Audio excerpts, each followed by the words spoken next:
Sahana vavatu Sahanau bhunaktu Sahaviryam karavavahai Tejasvanavadhitamastu ma vidvishavahai.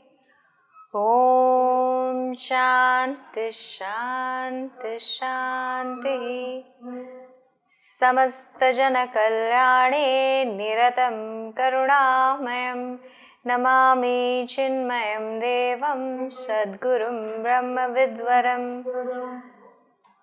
Om Mukam Karoti Vachalam Pangum Langhayate Girim Yat Kripatamaham Vande Paramananda Madhavam. Paramananda Madhavam.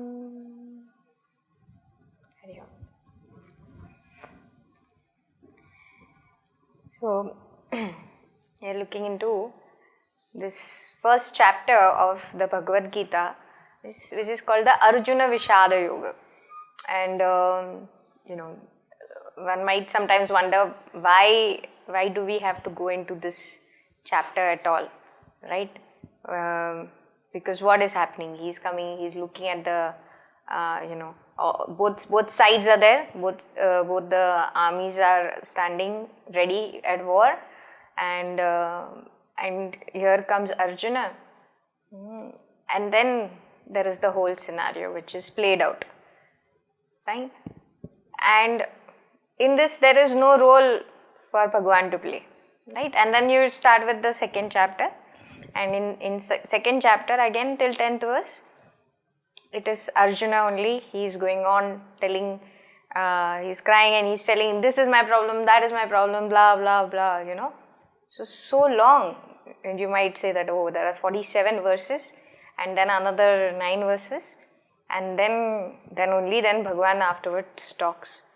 What exactly is the role of this? Is it talking about the war scenario, how it happened, whether it is justified for this war to have happened, or is it laying down whether it is right for for this whole scenario to have come up? So then one must then understand that this first chapter is very important, in that we have to understand why it is that we should approach this Bhagavad Gita, right? If I want to go to the Upadesh of Bhagwan Krishna, and if I want to understand what is in it for me, then it is important that I understand this Arjuna Vishada. Why has Arjuna, because remaining chapters that you are seeing, there is some positivity in that yoga, right? What is yoga? Yoga is yuj, which is what? Which is to be connected, right? And then one might wonder, why is Arjuna connected with Vishada, sorrow? Right? So, to understand that first, what's in it for me, that factor. Why should I go through these 18 chapters of the Bhagavad Gita? How is it going to help me? For that, I have to understand this Arjuna. And why Bhagwan chose him to give this Bhagavad Gita, right? And why this scenario of this war also?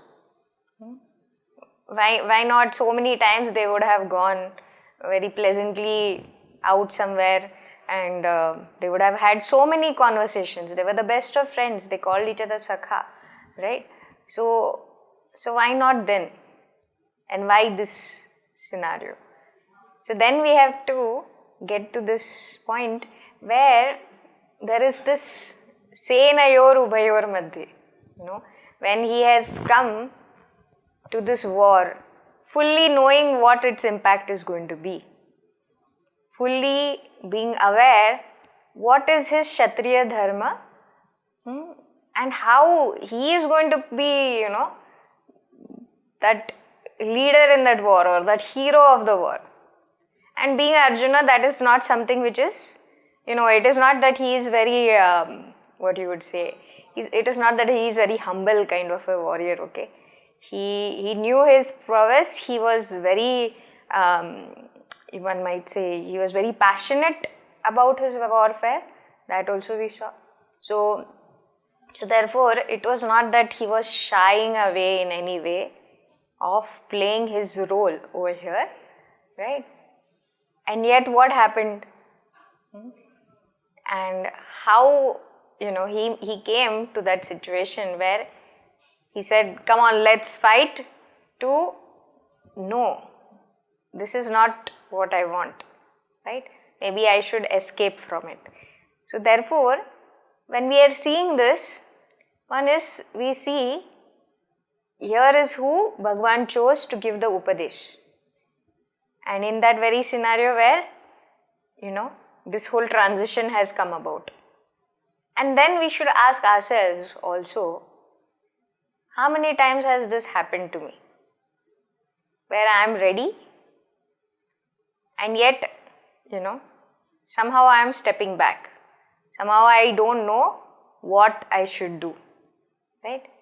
Be it even, when we were in school or college and we studied hard, we have gone for the exam hall, and then suddenly, when the paper is in hand,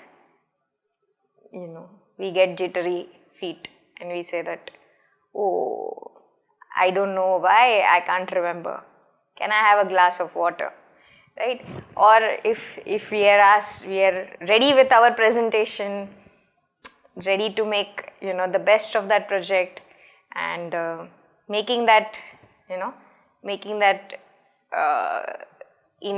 that initial speech, and suddenly we are lost for words, right? We don't know what to do, what to say next. And here is our entire project, which we have worked night and day for, right?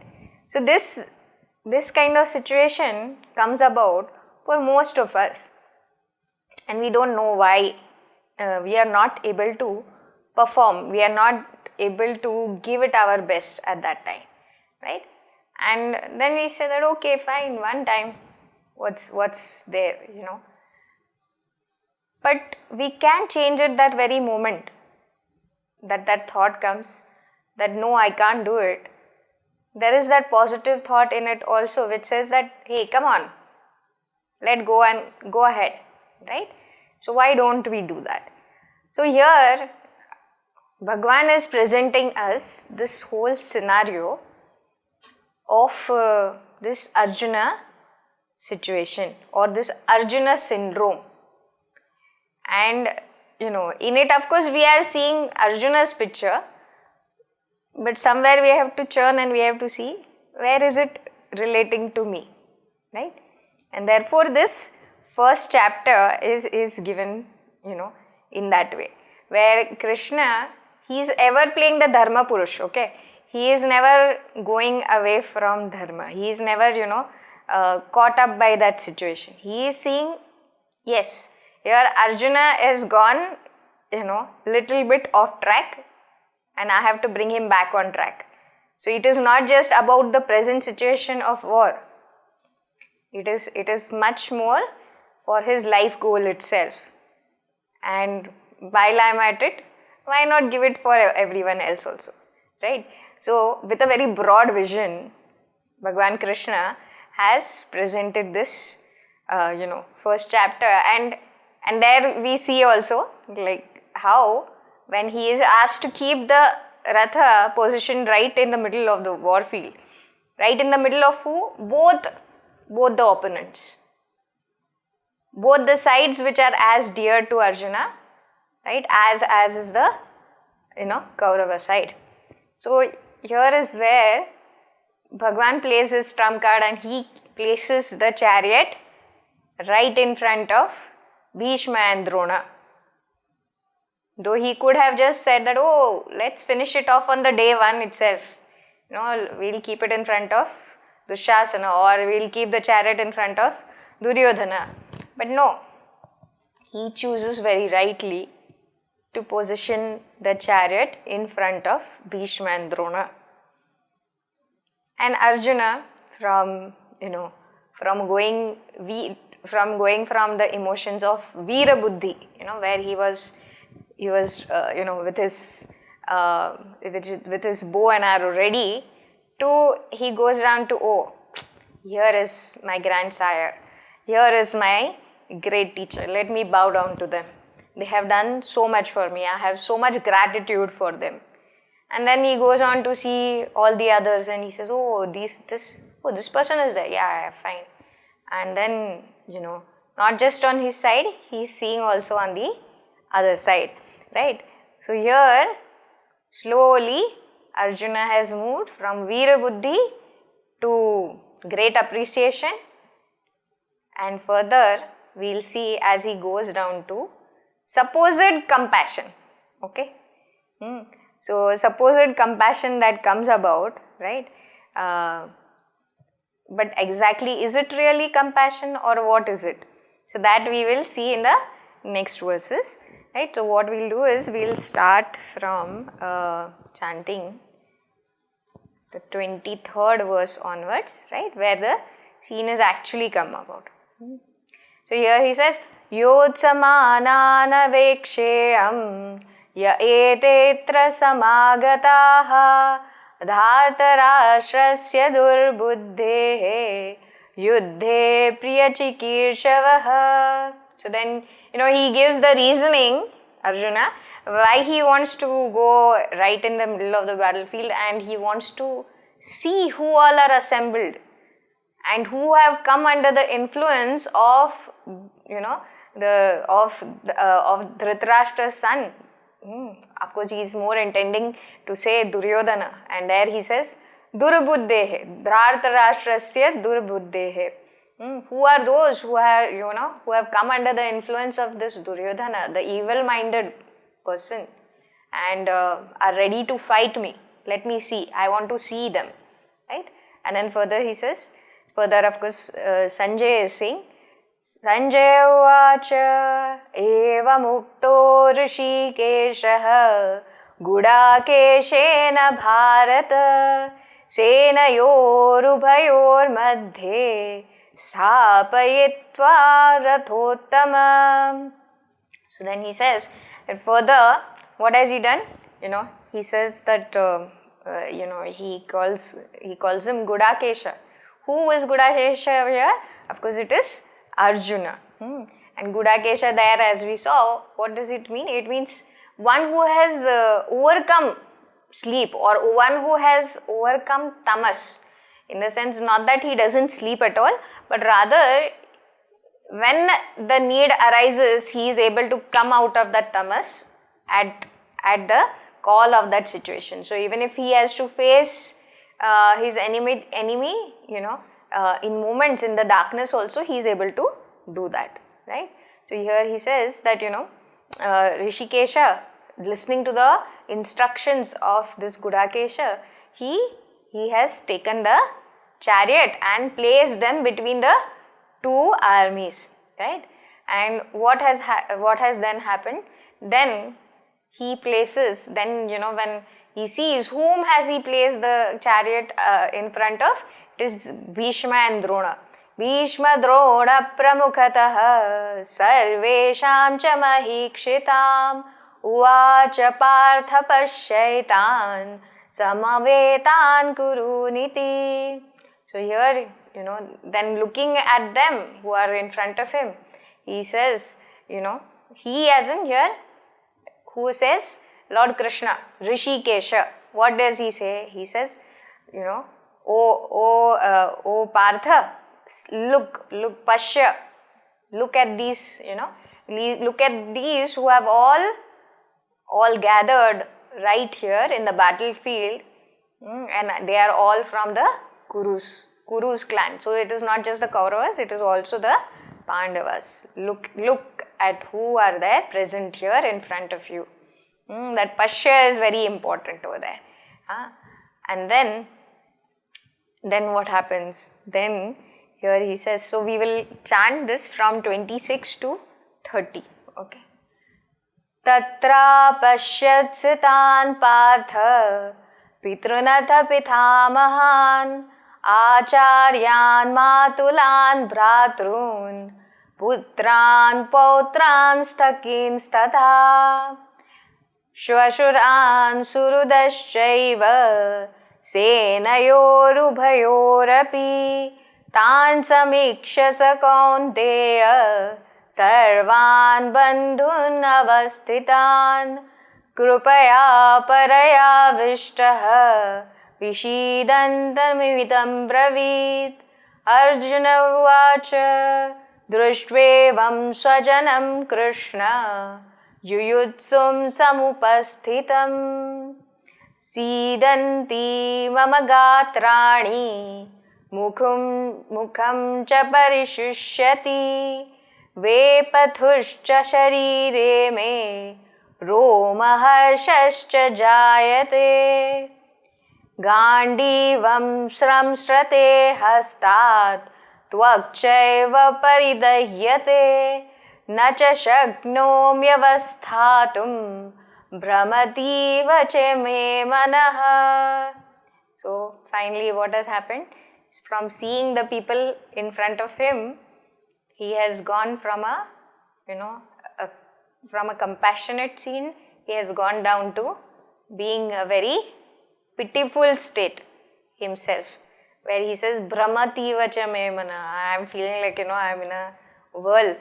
My mind is not centered, it is going around here and there. Oh Krishna, so what should I do? My Gandiva is also slipping. That very Gandiva which is the very pride of Arjuna, because it is not very easy to behold that bow also, right?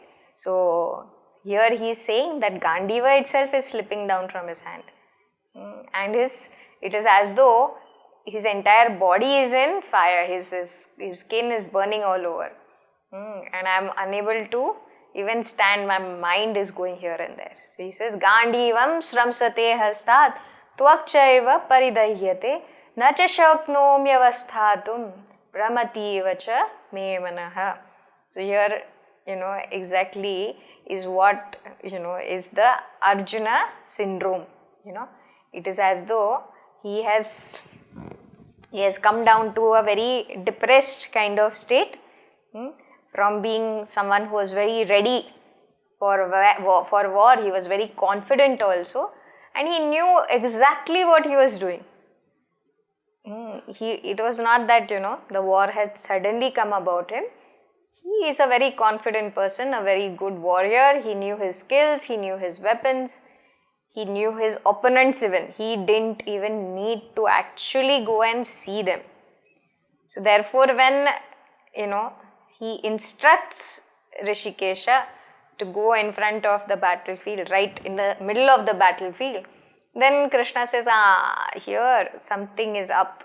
He is not doing what he should actually be doing. Does he really want to go in the middle over there? What is it? Right? What has come up over him, he's saying.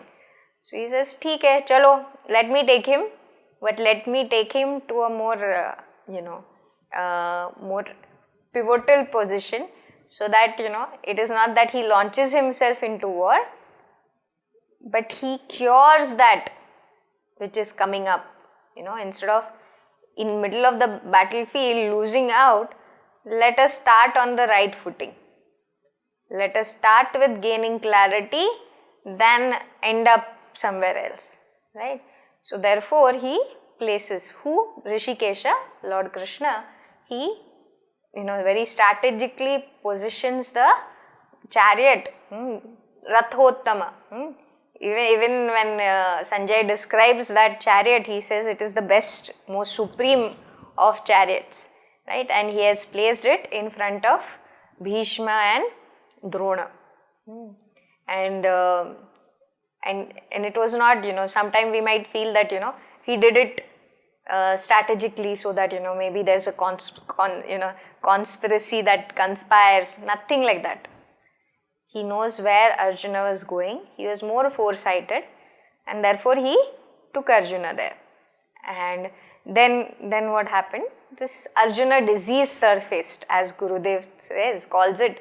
He says there is the Arjuna disease, and knowing that alone, Krishna has done what he has done. And further in chapter 2, he then elaborates on what is that cure, the Krishna cure for this Arjuna disease. So here, of course, the role of Bhagwan, though it might be that, he's very silent and mute and just being there kind of, but no, he is playing his cards right at the right time. That is what he is doing. He is always a Dharma Purusha. He is not thinking of that Vyashti Arjuna. He is not thinking of his friend Arjuna alone. He is thinking of, he is thinking holistically of this entire scenario of Mahabharata, right? And he also knows, it is not that he is very much the Dharma Purusha. He is not doing anyone a favor, nor is he biased in any ways. His own clan of Yadus is given to the Kauravas. So he knows that they are the opponents also. And he knows that, in the long run, their destruction will also come about. But he chooses to do what is the best in this scenario. He doesn't say that, okay, let me do a favor to Arjuna because I have told that I'll be with him. He's saying, no, I have to think about Samashti, the overall, not this one person. Fine. So that is his stand, right? And here when we are saying here there is a name Keshava which comes about. So I'll just give you one kind of trivia over there. So Keshava. So it is Ka, Kaha. Then there is the E, A, right, which transforms into E, right, and Va. So or rather it is Ka, Ish, and Va. So if we take it as Kaha, Ishaha, and Vaha, right, as individual consonants, then how it comes about is Kaha is for Brahma. Okay, Brahma as in the creator. Okay, Isha is for Lord Shiva, who is the destroyer, the creative destroyer, you might say, right? And then you have the Vaha. The Vaha there is indicating Vishnu. Okay, so that means that Keshava stands for the three rolled into one. They are not three different, they are one. That is the creator, the sustainer, and the destroyer. They are all that one Lord alone. So here is that which we are given an insight into later on as Bhagwan's Upadesh goes along, and when Arjuna has come out of his dilemma and is more inquiring into his own nature, and from the Jiva he goes to also the Ishvara. So at that time, this aspect also comes about. Right? So that was just a mention of that. Right? Now going on to the situation here. So here in the 26th verse, it is said that Tatra Pashyat Sthitan Partha Pitrunatha Pitamahan. So this, and then he says Acharyan Matulan Bhratrun Putran Potran Sakhins Tatha Shwashuran Surudaschaiva Senayor Ubhayorapi. So here when he is positioned his chariot over there, whom all is he looking at? who are the ones he's seeing. So he saw stationed there between the two armies his fathers, his grandfathers, his teachers, his uncles, his maternal uncles, matulan, bhartrun, brothers, right? Then putran, the sons, grandsons, right? All of them, and then sakins tata, his friends too are there, right? So all these different people are present over there, and then also there are the in-laws. There are the father-in-laws, the brother-in-laws, all those people are there on both sides, not just his side but also on the Kaurava's side. So here he says, then further suddenly something comes about as he is watching this, and he says, Tan samiksha sakonteya sarvan bandhun avasthitan krupaya prarayavishtaha vishidantam idam abravit. So he says over here now that of course this whole thing, who is relating to us, narrating to us? It is Sanjaya who is telling that what has happened. The son of Kunti, Arjuna, he is now positioned and he is seeing all this, and he is become little bit sorrowful, because he is seeing that these are my own blood and they are my blood and soul only, all these people, and many times we have eaten in the same plate, we have gone hunting together, we have had various kind of get-togethers, etc., etc.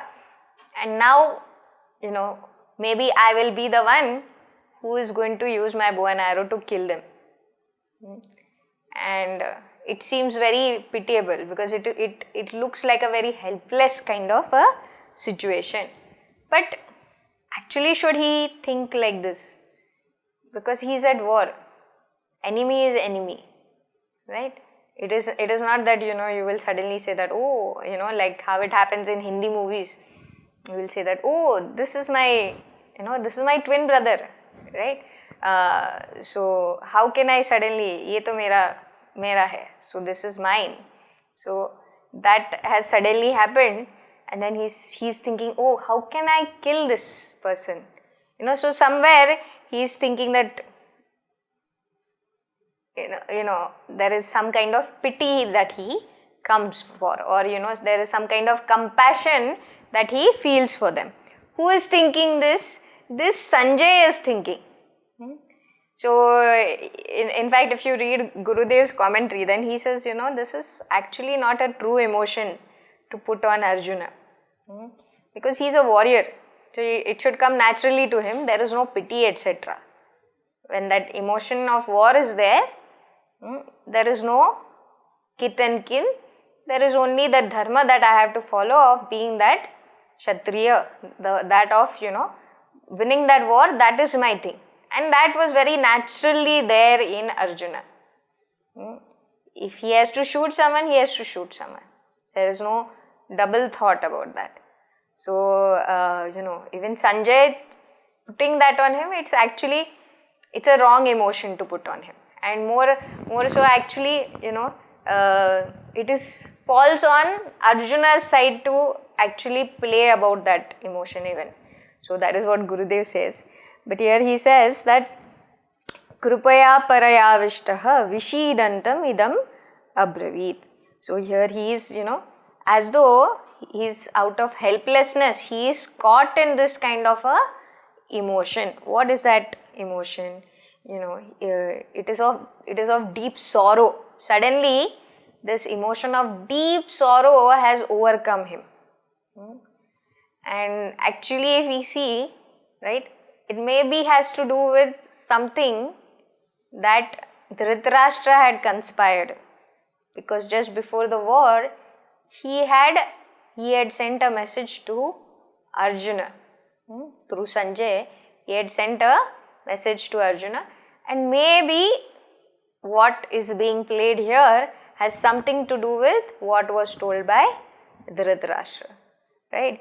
But of course that we will see further. So here he says that he he, now that he has come to this helpless kind of situation, now Arjuna says something. Out of that pity, now he is saying something. So what is he saying? So there in that next verse he says, Arjuna uvacha drishtvevam swajanam Krishna yuyutsam samupasthitam sidanti mama gatrani mukham cha parishusyati vepathushcha sharire me romaharshascha jayate Gandivam sramsrate hastat tvakchaiva paridahyate. So here, and then of course he says, Nacha shaknomya pasthatum brahmativa cha me manaha. Right? But here what has happened?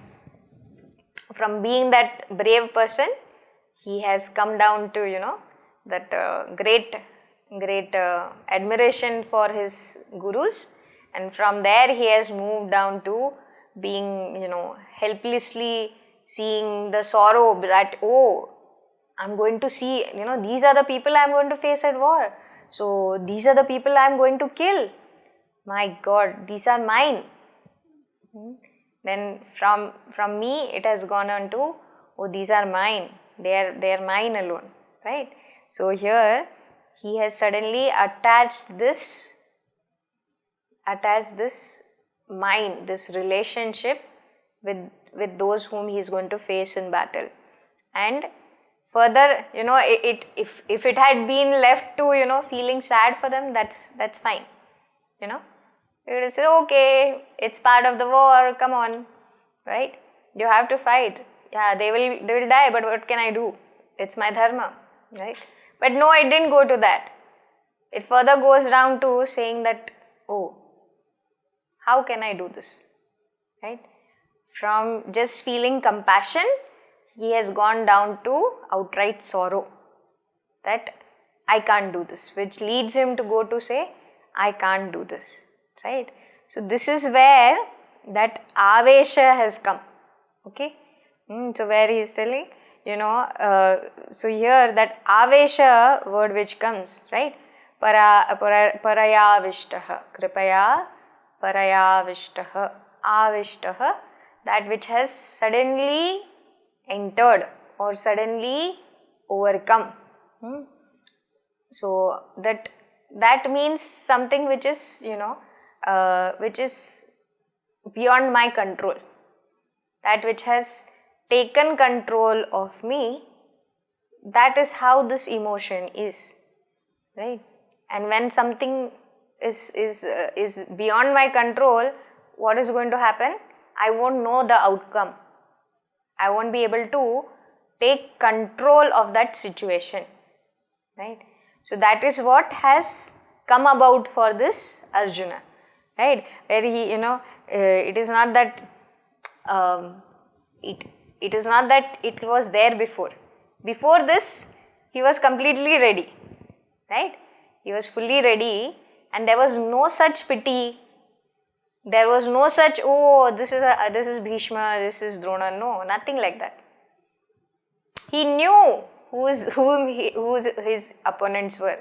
So directly from where he was, he could have shot the arrows and started whenever the commander had given the orders. But no, there was something playing at his mind, and he let himself go with that flow. And what happened? It's as though he got caught in this tornado. When a tornado is there, क्या होता है? If you get caught, even if it is a small piece of glass, or if it is a huge elephant also, if it gets caught in that, only that tornado will know where it will land that thing. You will not have any kind of control. Right? So too is this avesha. Right? That which has come about, I have no control over it. So one thing leading to the other, that is what happened with Arjuna also. Right? So here he was from Veera Buddhi, he went to Sneha Buddhi, and then further he went to pity, and then complete helplessness. That is what has come about. But what has come about? See, if it was like only that emotion coming in, right? Because it is something which has come in, right? The good news is that it was not there before and now it has come in, right? That emotion has come in. So which means that it can go also, right? So which means that I do have there is the possibility that which has come in, it can be thrown out. Yes. But here what happens is that in this whole process, my viveka buddhi is lost. That moha which comes in, or the delusion which comes in, what is it? It comes like a veil, where I am forgetting what it is that I should do and what it is that I should not do, right? So therefore that viveka shakti which I have, that discriminative power which I have, that is what I lose. So that is what is as though taken away from me, unless I zap out of it and say no.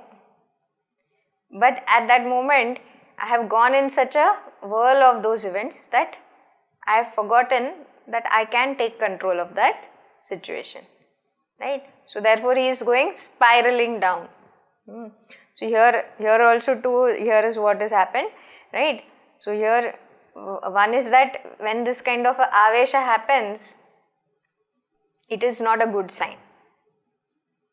For someone who has that presence of mind, they should immediately recognize that and say that no, I am not going to let this happen. It is a situation, let me rethink of that. Let me not get overpowered by any emotion, right?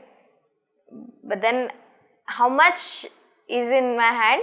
It is dependent on how much of sadhana I have done or how much of resilience I have built to overcome that, right? So if it has come, definitely it can be come out of. But how much have I empowered myself to see it and see its symptoms also, see its effects also, and come out of it as much as, as soon as possible, so that it doesn't cause so much of damage also, right? But again, that presence of mind is what we require, and that is what the Krishna cure is going to do for us, right? Here is the whole story of Arjuna getting into that tornado like avesha which has come about, losing his viveka buddhi, right? And then going to such a pitiable state where he says, no, I am not going to fight. My bow and arrow is also slipping away. So what should I do, Krishna? Why should I fight this war? Is it right? So even what the reasoning he will give further, we will see, it seems as though he is right. He is on the path of dharma, and we will also start, supporting him. He is correct.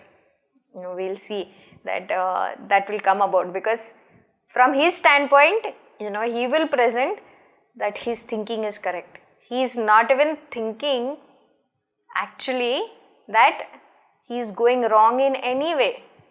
He is thinking his thinking is right only. And as we go about also his reasoning, we will see also that it seems to be correct only. But Krishna has a very different view of this whole, this whole scenario, and therefore he is going to further give clear guidance. But when we are able to open our eyes or open our ears and fully be open to listening to him, right? Till then, of course, Arjuna has to vent his feelings. He has to say what he is going through, and we will see through it also how we ourselves go through such situations, right? Maybe not in a short spell, right, where that say an anger has come. Say suppose anger is the emotion which has come over me, and what happens immediately in that fit of anger? Am I able to see any reason? Am I able to see whom I am speaking with? or what is going to be the repercussions of it. Maybe the anger is justified even, but what is the long term effects of that? Not just for others, but also for me. I might even gloat about that anger afterwards, but actually what is it doing? It is not allowing me to think reasonably, think of the outcome as such, as a whole. How is it going to affect me? That we are not thinking. So too, if we see in terms of attachment, right? And that is the whole reason, that is the whole of Mahabharata also, right? Where there is so many different kinds of attachments. Here also, Arjuna is overcome by that attachment to his kith and kin, right? He's saying, oh, this is my grandsire, this is my teacher, this is one whom I am going to kill. Oh. So suddenly he has built up this emotions. What are these emotions? That this is me, aham, this is me, and these are mine, right? These are my relations, these are my friends, etc., etc. So this is what actually is given by even in the initial commentary given by Shankaracharya ji. He doesn't really give any kind of commentary on the first chapter. He only goes to, once Krishna starts talking from chapter 2, there is where he gives the commentary in. But when he is giving this introduction to Bhagavad Gita, what he pulls out very effectively is what is this Arjuna syndrome? What is the root? That root is that moha only, right? That one is drawn in by that moha, one loses that perspective of right and wrong. And is so lost that is not able to do that which is his dharma and not do that which he should not do. Okay. So here he says, the problem there is that aham esham and mama ete. Aham esham as in aham esham, this body. This is the main problem. Aham esham and mama ete. All these relations that I have built in these worlds, these are mine, right? So that is what actually Arjuna also, if we see, this is what led to his problem. Here he suddenly realized, oh, these are the ones whom I am going to fight. They are all mine. How can I do this, right? Aham esham and mama ete, right? And then that delusion, it brings in the veil that covers my reasoning. My discriminative ability is completely lost in it. So what is right, what is wrong, what is dharma and what is brahma? Brahma as in what is delusion, what is it that is clouding my reasoning, right? What is dharma and what is adharma, that I am not able to see. What is it that is my duty at this moment, that I am forgetting and I am going towards something totally different. Why? Because I am overcome by this attachment that I have built. Because I am giving reality to this world, and more than that I am giving reality to this body. And because I have this body and I say that these are my relations and I am attached to them in so and so way. So therefore what happens? Therefore I am doomed. That is what he is saying over here. So here he says that, it is not that earlier he had not seen that these were his relatives and that he was to fight them. Completely aware. And yet was going to launch for the war, right? And it was not in any way that his reasoning was like that of Duryodhana also. Duryodhana had a crooked way of thinking, and he also knew that he is not following dharma. But here is someone, who knew that this war is supposed to be for dharma. He didn't require Bhagwan to tell him that drop your this, vyashti desires, drop your this moha, right? Why are you thinking of your vyashti, your feelings? Who is caring for your feelings? You have to think of the samashti here. That is your dharma. You are the warrior and you are the one who is going to play your role to the hilt and make whatever outcome, possible out of that. But here what has happened? Arjuna is lost in that only. This is me and this is my people. What will happen? I will not find a place in hell also nor in heaven also. So what am I going to do? Bhagwan, like this he is telling, right? So basically here also what Shankaracharya ji says is, he mentions two things. One is that two things come about, right? So one is Pratishiddha Seva and there is Dharma Tyaga. Out of this delusion, what comes about is Pratishiddha Seva. So what is Pratishiddha Seva? That which I should not be doing at all, that I will do. And the other is what? Dharma Tyaga. That which I should be doing as my duty, I will forget that and not do it. Right? So out of the delusion, I am not able to discriminate between that which is right and wrong, and therefore I will do that which I should not be doing and I will forget that which I should be doing. Right? So that is what is the whole outcome of this dual tragedy which comes about. Right? And in that I become the loser rather than, even if I fight and I lose the battle also, right, or I die in that battlefield also, then also I will get that Veeragati. Because I have fought as per my dharma. But here what is Arjuna thinking? Arey, I will kill my relatives. Now how can I do that? Right? So here is what that false attachment is doing to this Dharma Yodha. That Dharma Yodha has forgotten that he is doing the battle for the dharmic reasons and not for adharma. And therefore he has completely lost track of what he should be doing. So he has lost his Kshatriya dharma fully. Right? Where of course Lord Krishna will guide him later. But basically this is what Bhagwan Shankaracharya ji is saying. The root cause of this is that I am taking this to be me. And I am giving reality to this, and therefore all that is attached with this also I am giving reality to. Right? And in that I am forgetting my basic Viveka Buddhi, which is telling me what is right and what is wrong.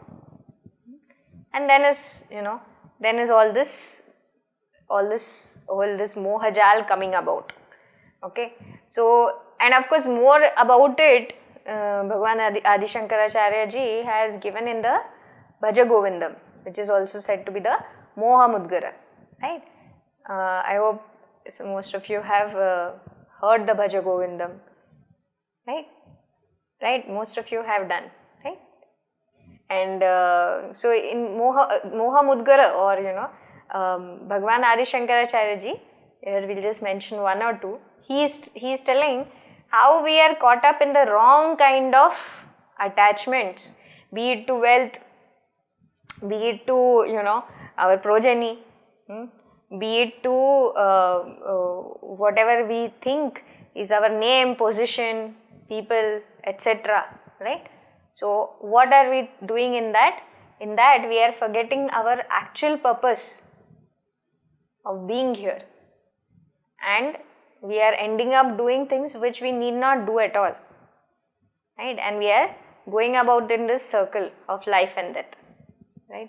Over and over again.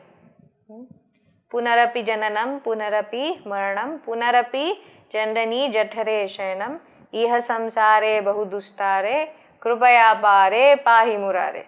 So that is what the crux of this Moha Mudgara is, that we are so lost in this attachment world of moha, right, that we are forgetting our actual purpose and going on, coming in and out, right. So what can we do? We can at least pray to that Lord to take us across from. But how will that happen? Not just by praying, but by actually understanding why we are revolving the way we are going about. So therefore here also, Bhagavan Krishna is also, he is reminding us that this Bhagavad Gita is not about some Arjuna.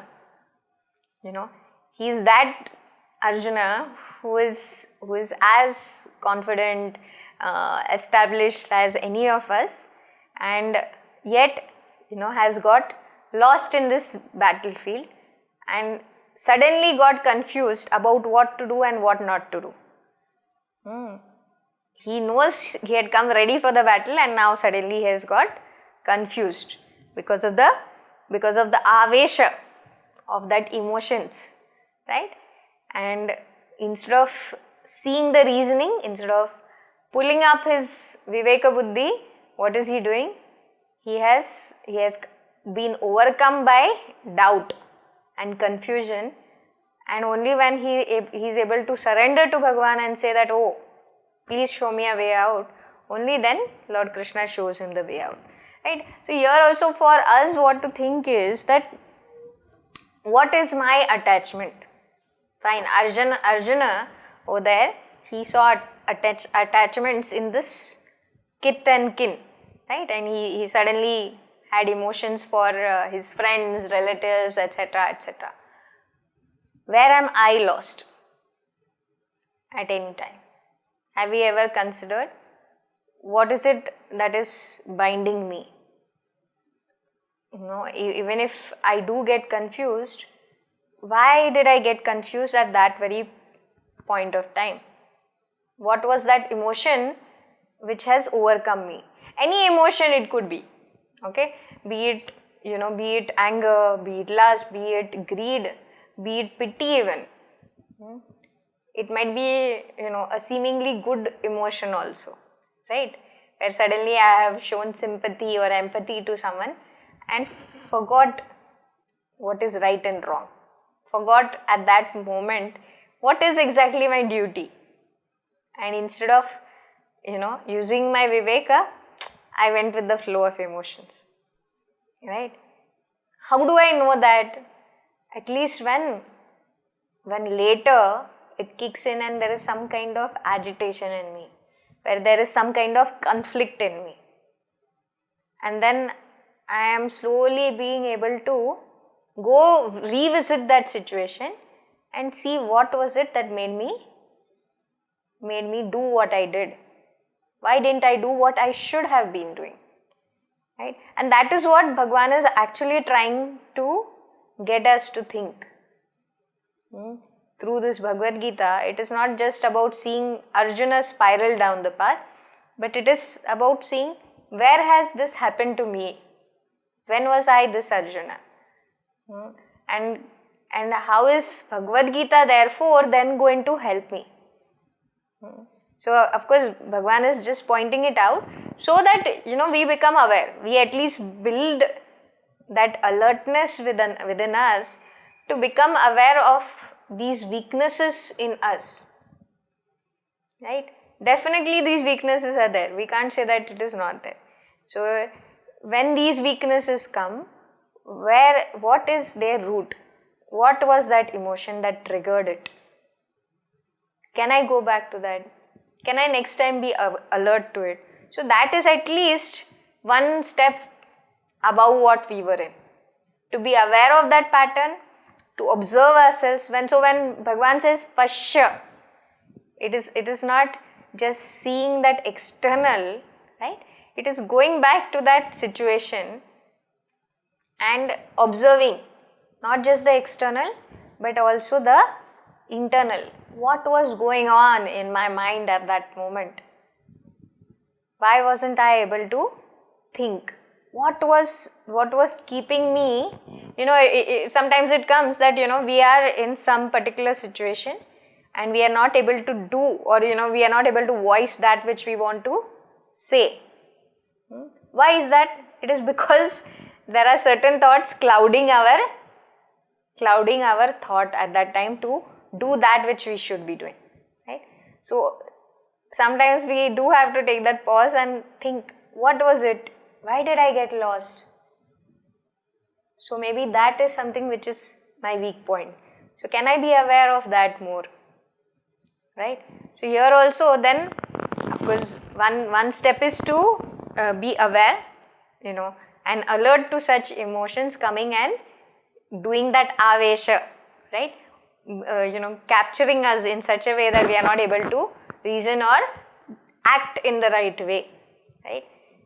Then the next time, what is it that we can do? Of course, that Bhagavan gives in various other upadeshas, depending on that emotion which had come to me. Okay, but the first step is to be alert and aware. Fine. So that is what I thought. This is how Bhagavad Gita is helping us to overcome our weaknesses. Right. But then further going to what Arjuna said. So we'll just chant the verse because I don't know whether we'll be able to take up. So here, of course, further he says. In the 30th verse he had said, Gandivam shram shrate hastat tvakchaiva paridahyate nacha shaknomyavasthatum brahmativa cha me manaha nimittani cha pashyami viparitani keshava nacha shreyonupashyami Hatva swajanamahave. So here, Arjuna is not only talking of his external circumstances, he is telling how, what is the inner turmoil. Because actually it is the inner turmoil which is transpiring to his expression externally.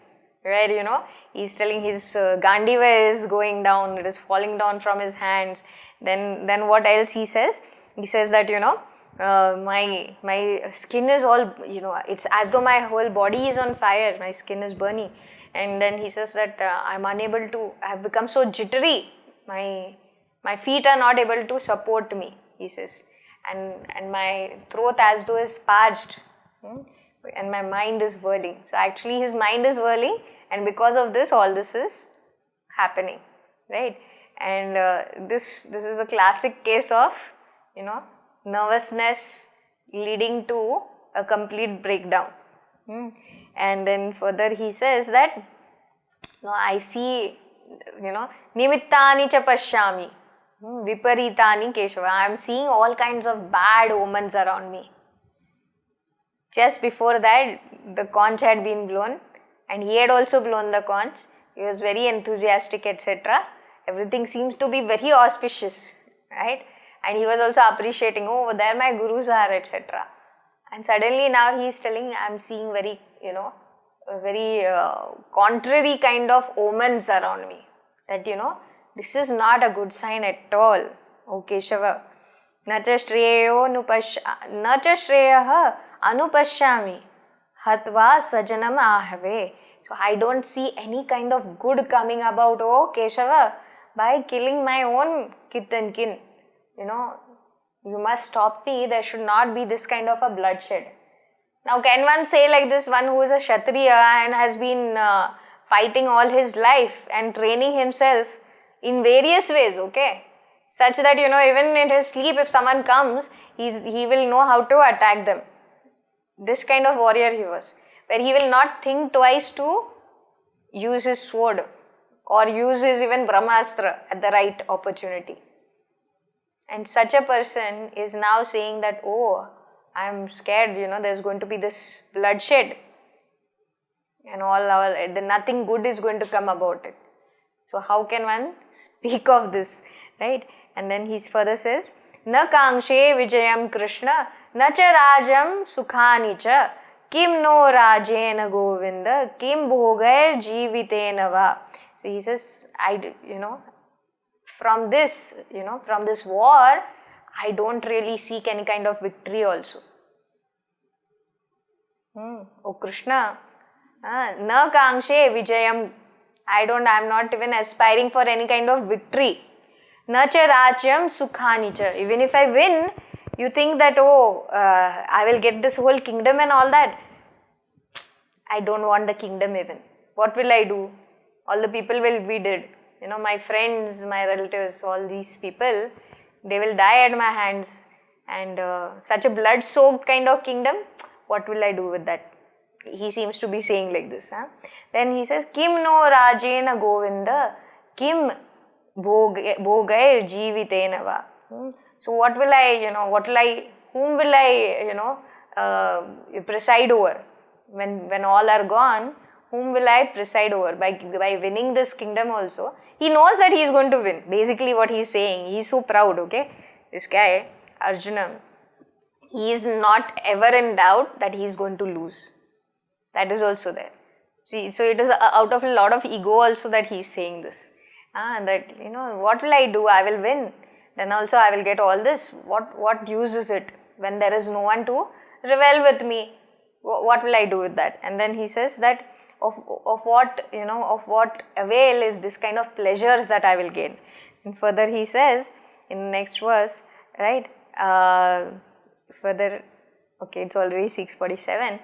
So yesham arthe kangshitam no rajam bhoga sukhani cha na imeva sthita yuddhe pranans tyaktva dhanani cha.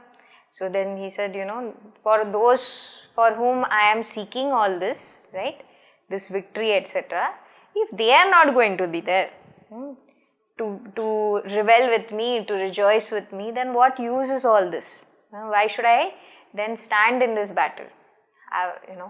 It is as good as him telling, it's better that I renounce all this. I should take sannyas, go and sit somewhere on top of the mountain and do japa and go to Swarga. That's all. I don't think this is for me. I don't think, therefore what he is saying is, I don't think that being a Kshatriya is for me. So what has happened? One is that emotion has come in and he has lost his discriminative power from doing that which is his duty, and he is doing something totally which is wrong for him. He is a Kshatriya. He is not a sannyasi. He is definitely in Grihastha ashram. His dharma is to be that, warrior in that battlefield and not to drop everything and take sannyas. So definitely, what is he doing? He is doing that which is not for him. So the two terms that we said, pratishiddha seva and dharma tyaga. Dharma tyaga, what is he doing? My Kshatriya dharma, I cannot do because it is going to lead to no good. And everything around me is telling me that. And second is, he is saying that pratishiddha seva, that which is not his duty, that he is willing to do. He is saying, I will renounce, I will take sannyas and I will go. So that has come about for him. Then we will see further in the next session. Om Purnamada Purnamidam Purnat Purnamudachyate Purnasya Purnamadaya Purnameva Vashishyate. Om Shanti Shanti Shanti. Harihi Om Shri Gurubhyo Namaha. Harihi Om. Loka samasta sukhino bhavantu. Loka samasta sukhino bhavantu. Loka samasta sukhino bhavantu. Hari Om.